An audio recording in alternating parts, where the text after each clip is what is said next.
자,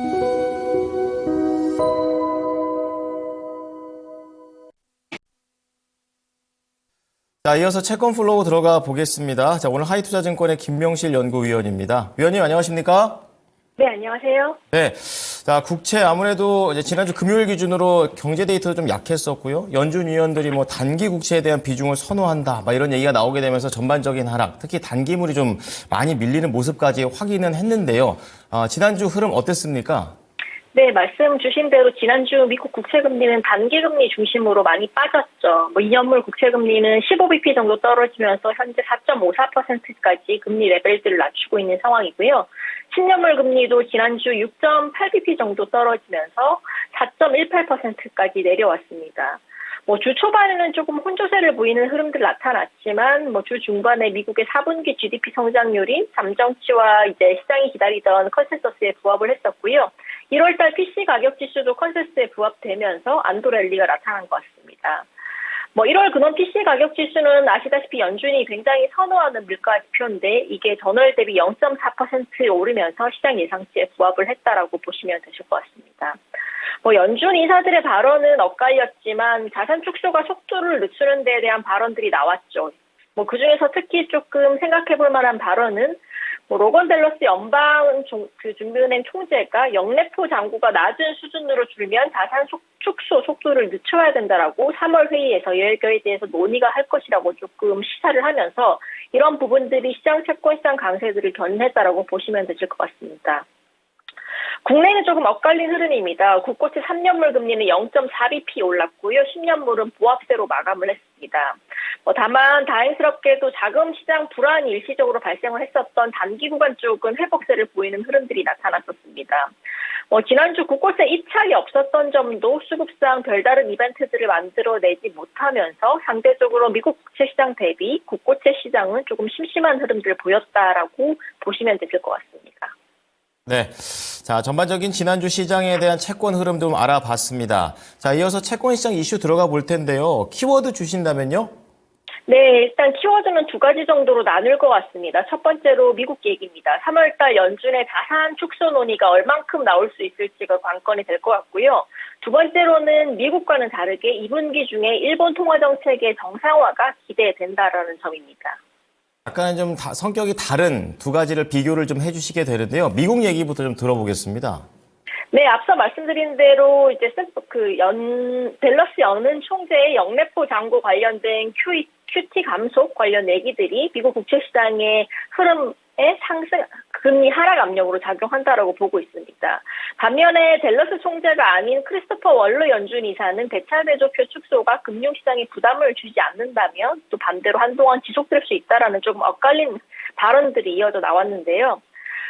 지난번에도 저희가 말씀드렸다시피 1월달 FOMC에서 사후 3월달 회의에 BS에 관련된 논의가 예정되어 있다라는 공식적인 언급이 있었습니다.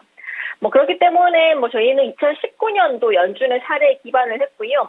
19년 사례를 참고로 말씀드리면 2018년도 12월 FOMC에서 QT 감속이 처음 논의가 됐고요.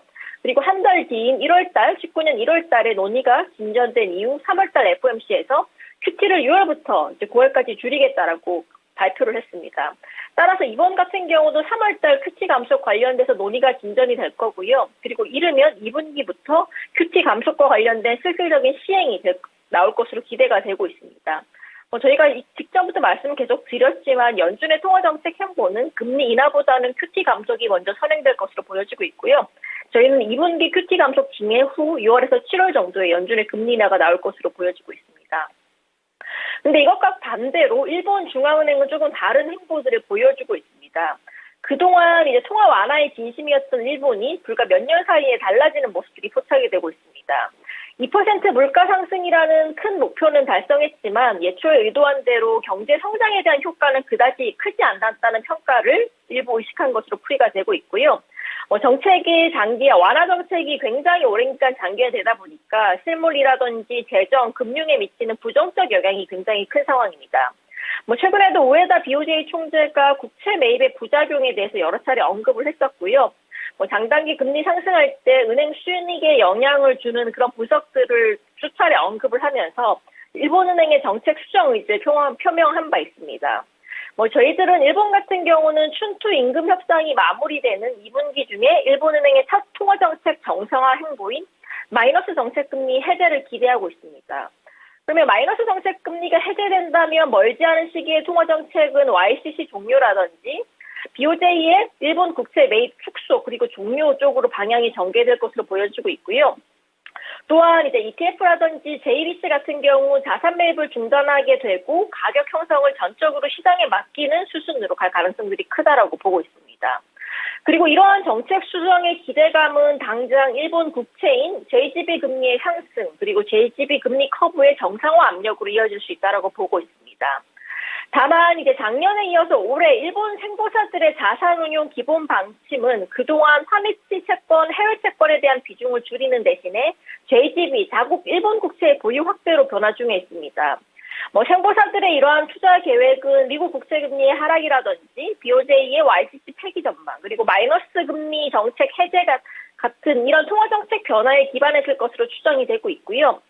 따라서 저희가 말씀드렸다시피 2분기 일본은행의 마이너스 금리 해제 전망이 강화된다면 이런 일본 생보사들의 해외 채권 매도 그리고 자국 국채 매입 현상들은 더욱더 적극적이게 될 것으로 보여지고 있습니다.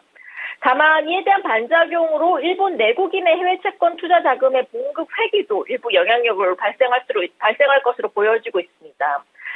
해외 채권의 매도가 이어진다면 글로벌 금리의 상승 부담도 커질 수 있다고 보고 있고요. 참고로 일본 내국인들의 해외 채권 투자 비중은 미국이 가장 높고요. 그 다음에 프랑스, 영국, 호주 순입니다.